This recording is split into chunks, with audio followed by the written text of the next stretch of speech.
Welcome to the Woman's Connection. I'm Barrie-Louise Switzen, your moderator. The Woman's Connection is a program about events shaping women's lives and helping one gain authentic power on a personal or professional level. So won't you stay tuned? Welcome. There's so much to do and learn about doing business in China. And with me tonight is Kim Dramer, who's going to talk about the do's and don'ts of business in China. And I would like to welcome Kim. Welcome. Thank you so much. I'm delighted to be here, Barry. Your background is specifically art, but you deal mainly with Chinese art. How did you get into developing a business course? Well, art is part of culture in general, and every society has specific do's and don'ts in their culture.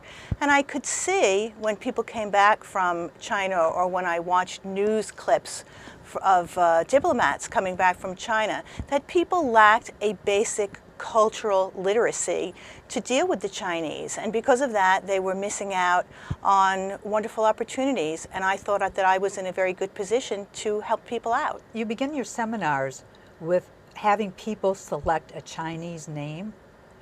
Why? Names are extremely important. I actually begin by telling people names the Chinese give themselves, the name of their country, for example, which is Zhongguo, the Middle Kingdom. This shows the way Chinese people think about themselves. Their country is at the center of the world, whereas our own, Meiguo, from America, means the beautiful country. This sets the tone for any sort of a negotiation. In addition, I find that just as Americans have a terrible time trying to remember Chinese names, Chinese also have difficulty with our names. It's easier for them to deal with us, it helps them remember us, and it shows that we are willing to meet them halfway, that we understand there are differences, and we would like to make an effort to be on their ground just a little bit. There's also an etiquette in giving business cards. What is the proper way so that you're not insulting your host? That's very important. I've seen many Americans blow business deals before they've presented their product or service by handing a business card the wrong way.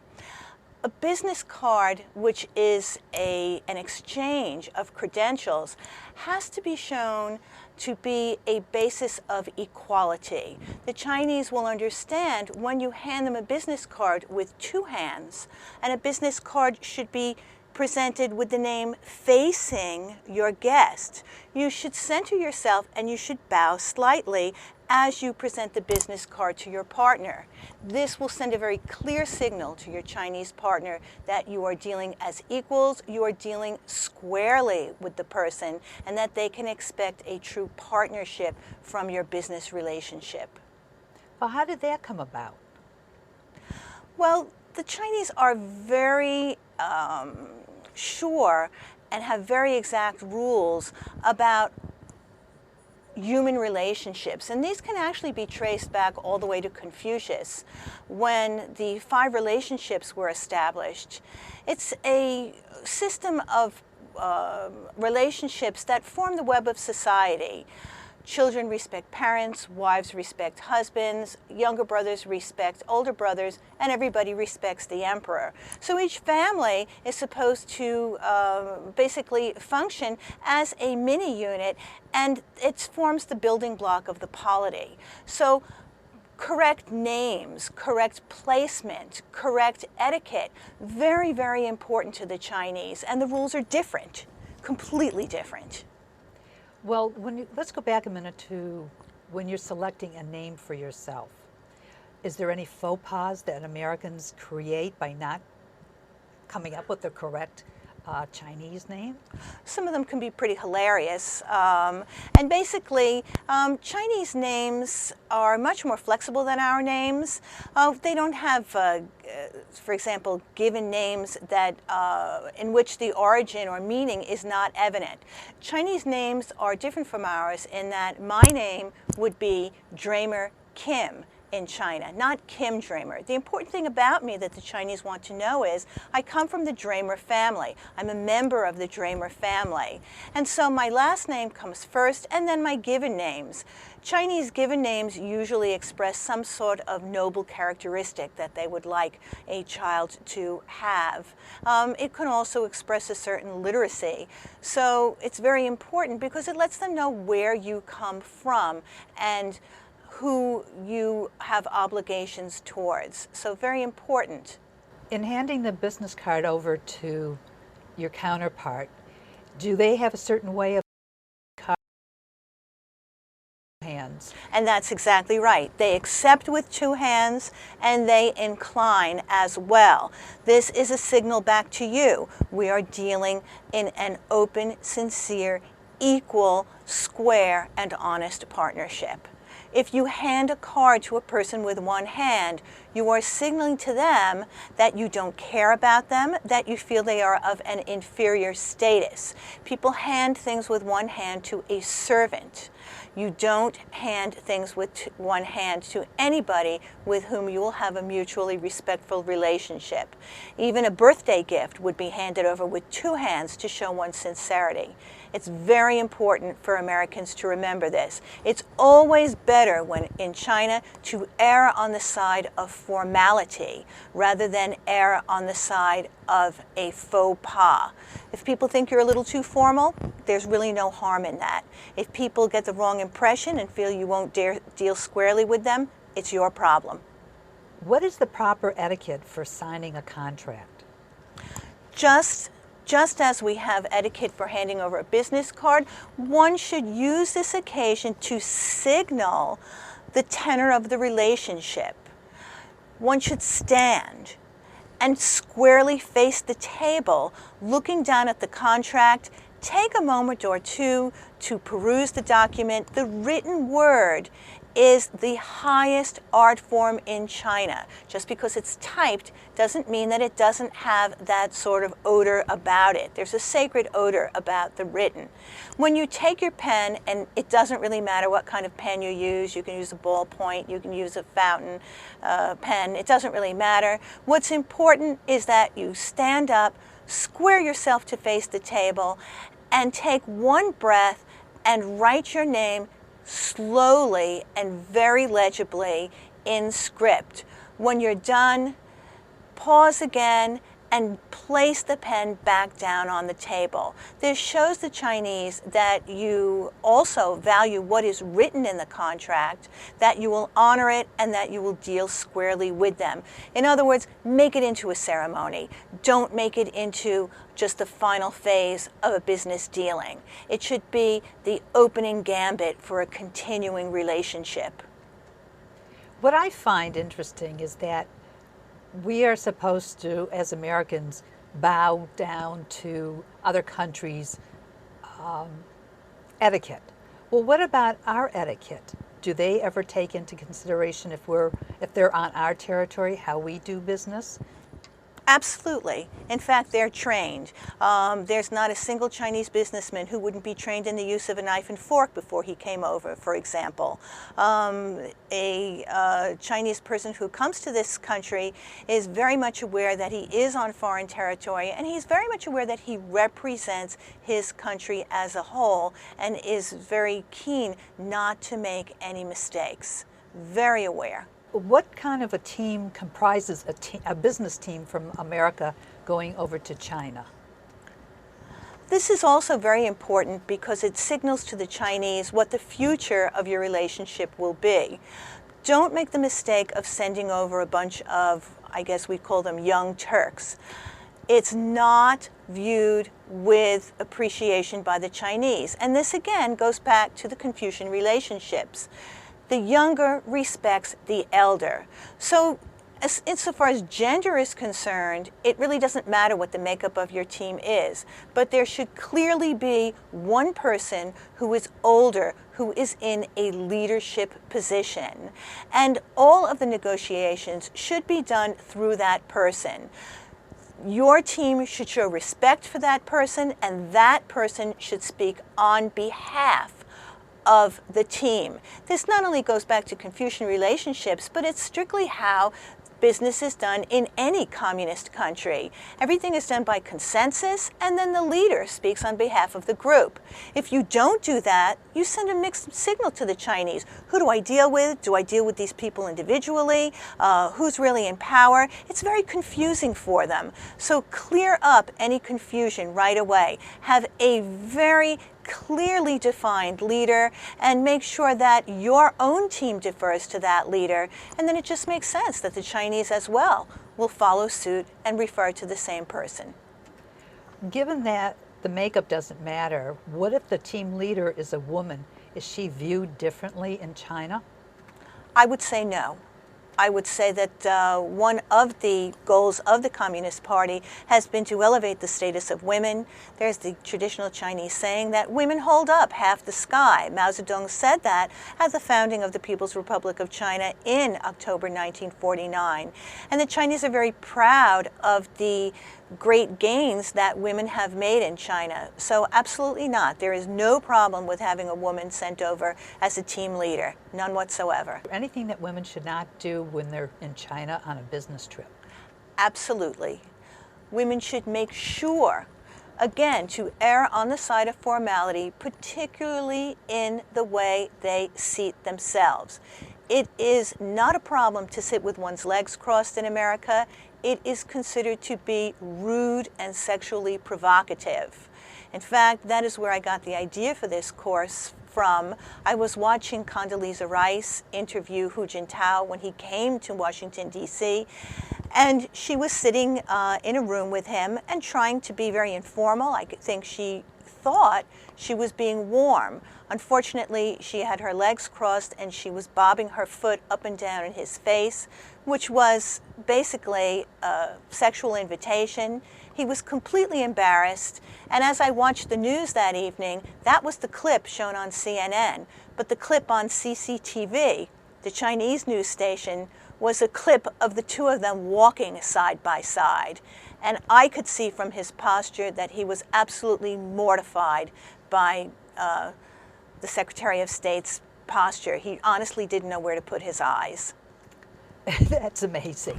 It's That true. just blows your whole mind apart on something like that. So in other words, sit at a business meeting, slouch in your chair, cross your legs, and bob your foot in people's face. They have no idea what you are doing in China. You have sent a completely mixed message to them. So it's very important to understand the way they think. And again, formality is much better than to make a mistake. Nobody will ever say that you're not good to do business with because you're too formal. That will never happen. It's better not to leave any door open for confusion. Make everything as neatly cut as you can, because that's the way the Chinese think. They're still thinking in terms of those 5 relationships, and they need to have a clear-cut idea of who is who and what should be expected. What about dress, business dress for women and men? How should they dress? To tell you the truth, I think it really doesn't matter. They're always interested in the way you dress. They do appreciate the color red.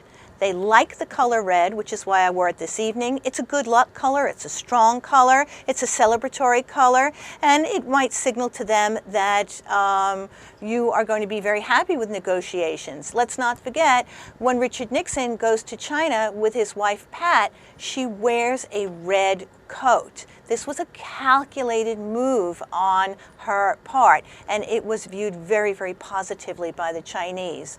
Insofar as suits or skirts, it really doesn't matter. The only thing I would say is never wear overpowering perfume or cologne. The Chinese are very sensitive to that. And to be quite frank, they find the smell of Caucasians a little strong to begin with. We eat a lot more meat than they do, we drink a lot more milk than they do, and we do smell differently to them. So wear anything you like, don't wear perfume, don't wear cologne, and do make sure that you shower just before your meeting. I know this sounds insulting, but that is the truth. My God, what kind of soap do you use then? Because if you're using anything, you just need to smell clean. Anything that we should never say to a Chinese person? Absolutely. Never, never, never make a political comment. Particularly, never make a derogatory comment about our own American system of government or any one of our political leaders. This confuses the Chinese. They think it's worse than disloyal, and they think, if that's the way you deal with your own people, how are you going to deal with us? Don't forget that you think you're dealing with private enterprise, but most of the business in China is controlled to a large extent by the Communist Party. And one word from them and the deal's off. So please don't make jokes. They don't care what you think of President Obama.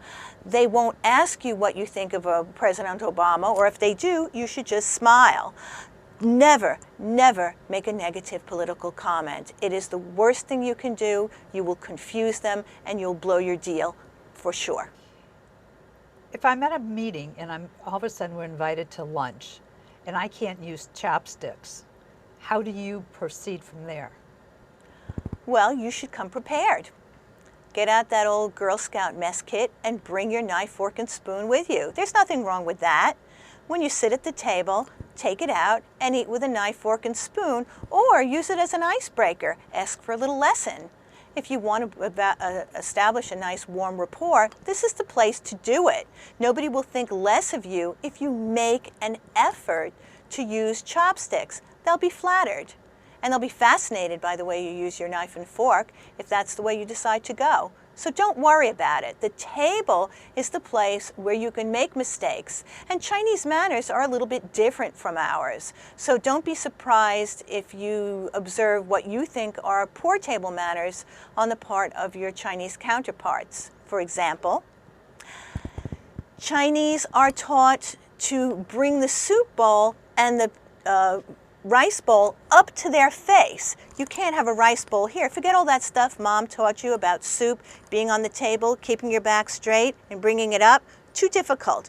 Bring the bowl here and then eat.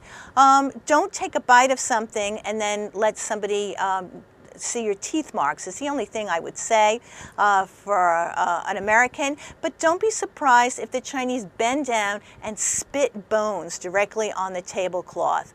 It's not bad manners in their culture, and it tends to shock Americans. Do they do a lot of these things to really shock Americans to see their reaction and test them in a meeting? I don't think so. I think what the Chinese really want out of these meetings, just as much as they want a deal, is to establish a sincere and long-lasting relationship with their American partner. In fact, I would say that if two companies came with pretty much equal deals, the company who would get the contract would be the company with whom they wish to establish a long-term relationship. And they would know that by your business etiquette. Is this somebody we can deal with as a partner? Is this someone who will treat us fairly and squarely? Is this something we can count on for a long time to come? That's what the Chinese are looking for. They're not looking for a flash in the pan deal rather. They're looking for a sincere and equal and ongoing relationship. So no, they're not trying to shock us. They're trying to see what we're made of and if we have the makings of a long-term partner. Should I bring a gift when I go? A small gift is very much appreciated. Again, it's a way of establishing a certain warmth or a certain rapport. Don't bring a large gift. It will be viewed as a bribe and they will be extremely insulted. A small gift, something local. For example, if you come from New York, bring something that says New York on it. If you come from California, the same thing. Something local or a small item of food stuff. If you're from New England, maple syrup or maple sugar candy. Something small and unusual, but certainly nothing that has monetary value. You discussed the rise of Chinese nationalism as a nationalism born of resentment.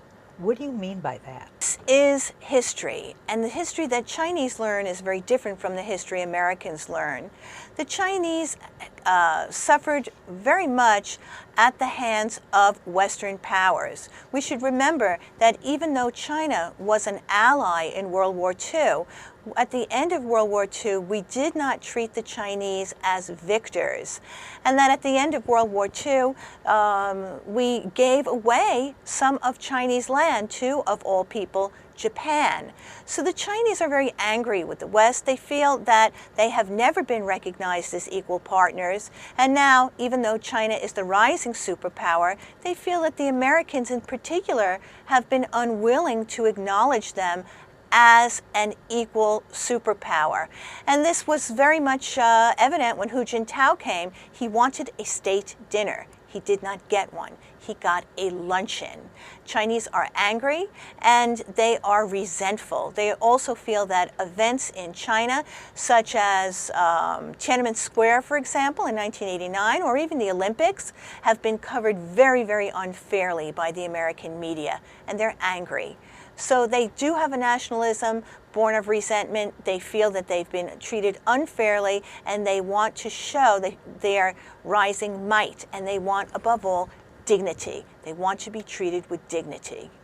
What are some examples of miscommunication, other than that, between Americans and Chinese?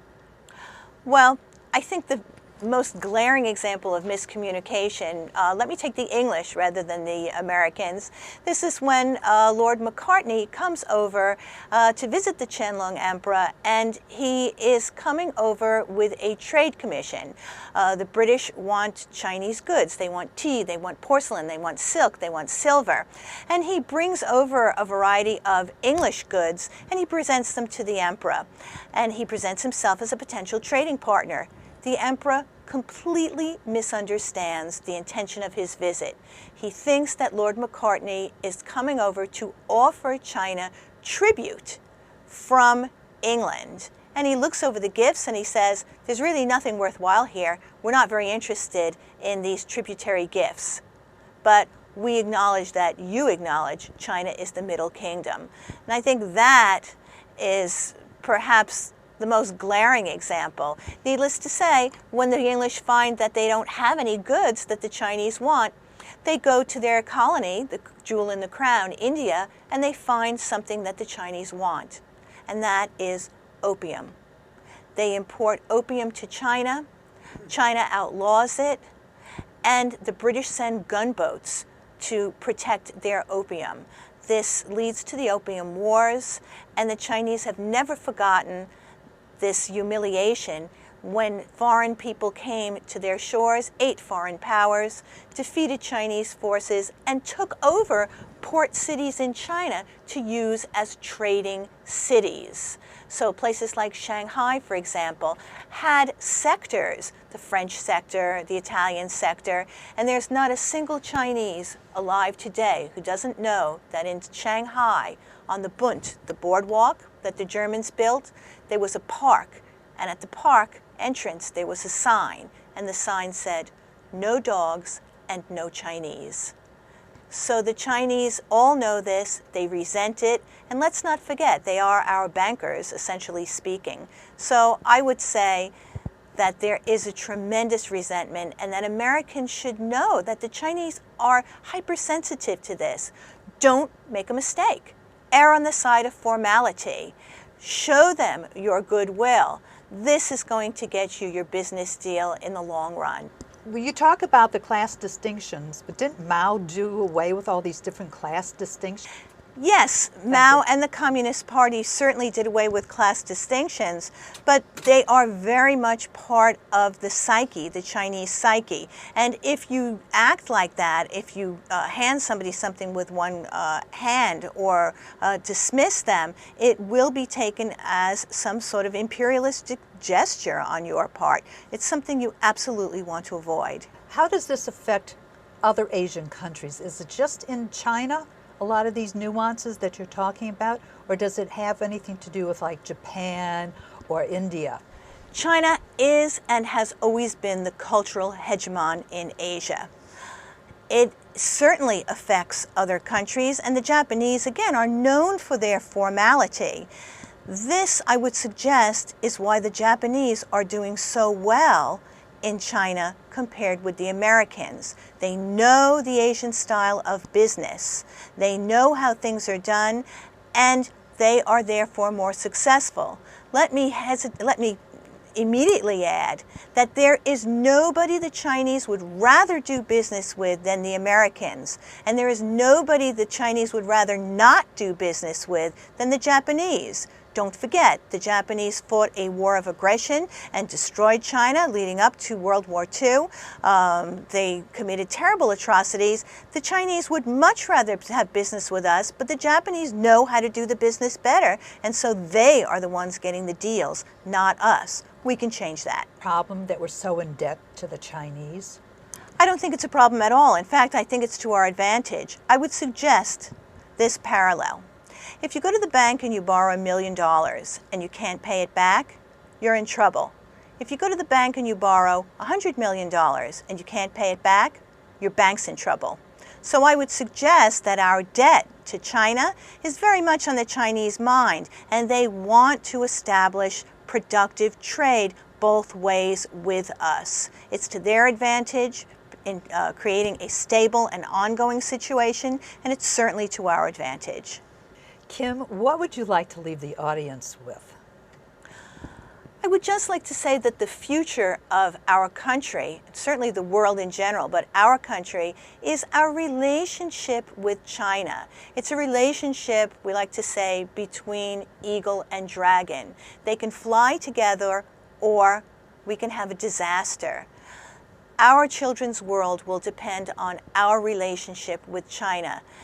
By following a few simple rules and achieving a certain cultural literacy, this can be not only a more successful relationship, but a richer and more productive relationship. Thank you so much, Kim, for joining me. I really learned a lot, even if it cost me a deal. I want to thank you for all your knowledge and sharing it with us. If anybody has any questions on etiquette or business dealings in China, don't hesitate to call or contact us here at the Women's Connection, because either I or Kim would be delighted to respond to you. Look forward to hearing from you. Bye now.